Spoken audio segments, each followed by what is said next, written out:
The question is often asked, what do I do if I see something suspicious or possibly threatening? Well, as a local law enforcement officer and having practiced that for the last 20 years, I can tell you that law enforcement has begun to evolve in this new age of terror and domestic security.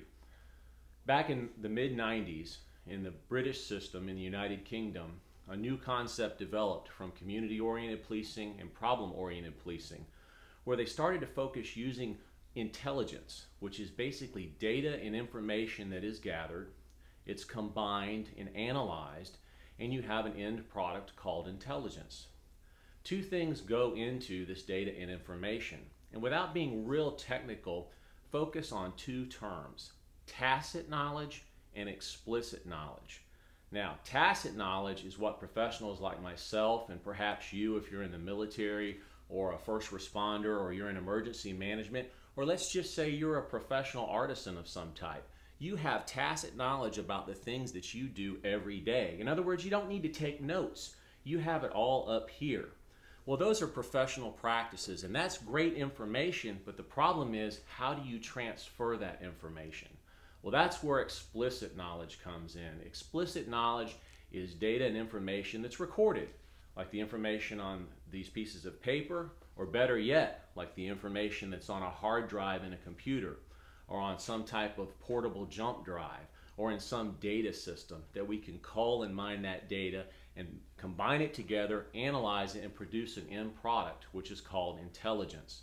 Intelligence is how we combat terrorism and acts of domestic extremism in the United States in the 21st century. Responding to something after an event occurred is not good enough. We must have predictive capabilities. And we don't have a crystal ball.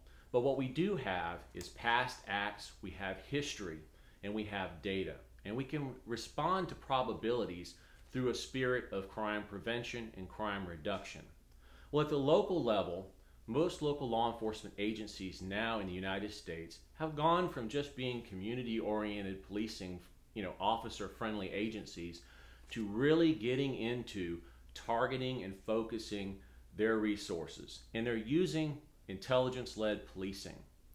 Throughout the 2000s, especially since 9/11, there's been a strong impetus with this, and a lot of it has been fueled by technology, the spread of the internet and open source information, and how we communicate through all the social websites like even Facebook and MySpace. There's a lot of great information in those areas.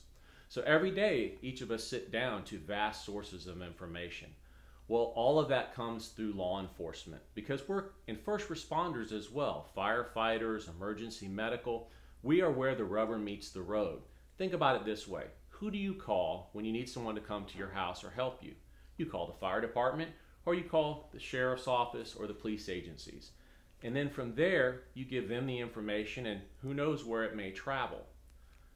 By using intelligence-led policing, we have been able to set up what we call fusion centers. Think of fusion centers as these collections of where it's like when a rail yard, where all the trains come together and they exchange cars and then they go back out on their separate routes. That's what a fusion center is, but in a much grander way. All the information comes in, and there's a synergy, and there's a mixing and an analysis, and we send it out where it's supposed to go. Local example would be the Hillsborough County Sheriff's Office in Tampa, Florida, where I'm employed. We have developed what we call a LINC Center, L-I-N-C, which stands for Law Enforcement Intelligence Nexus Center. And the acronym LINC holds a special meaning and value because we link up externally with the FBI, the DEA, MacDill. We have an urban area task force that focuses specifically on Homeland Security that runs through our state law enforcement agency, the Florida Department of Law Enforcement. So through all these processes of gathering information and sharing information, we're able to increase our predictive probability of preventing a terrorist attack.